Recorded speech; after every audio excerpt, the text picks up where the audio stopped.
My name is O'Donnell, Joseph O'Donnell, and I'm originally from the county of Sligo. We're presently in Galway, one of the provinces of Ireland, but I've spent the last almost 30 years at this address here, so I'm very familiar with the place that I'm in.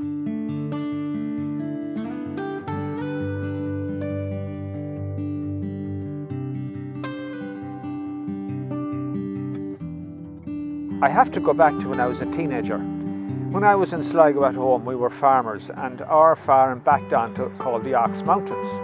And there's a river Moy, one of the rivers of Ireland, rises in the Ox Mountains right at the back of our house. And to get out to them, it's about a 3-hour walk. So I remember as a teenager, my first mountain hike was trying to find the source of the river Moy with my friends. But that effectively was my first hike. I wasn't aware of it.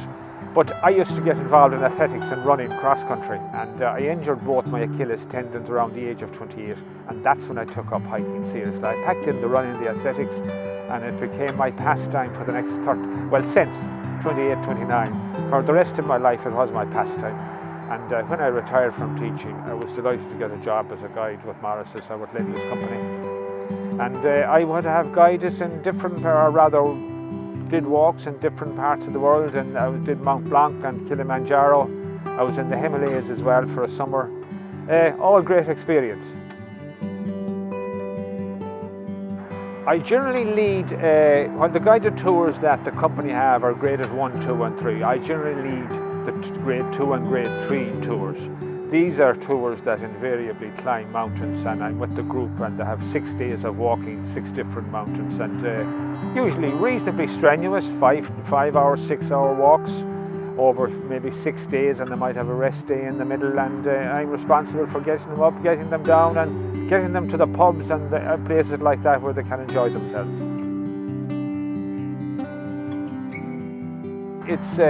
It's showing off Ireland to people from abroad. And they usually have a terrific interest.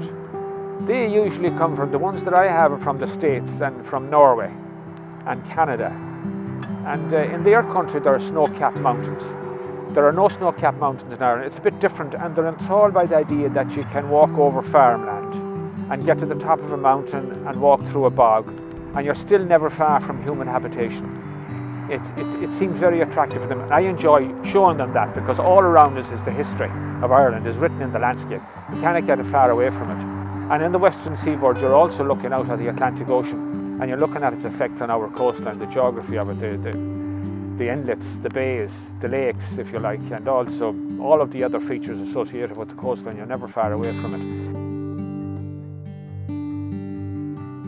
So much within 4 or 5 miles of that wild Atlantic wave that you can see. There's so much apparent.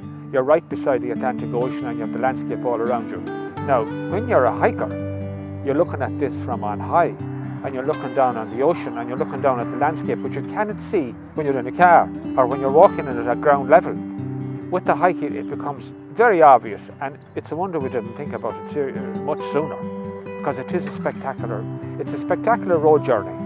But it's even more spectacular when you're allowed the privilege of looking at it from on high. It gives you a completely different perspective on it, and it remains in the memory, the actual what you're looking at.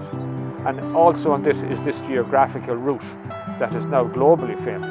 It gives them the authentic, real Ireland, because you're mixing it with the people. You meet the people who have left the pub, left the post office, the shop, the hardware store, the people who actually live within the area, in small areas where you would never have gone to, you would never have heard of, and it takes them there.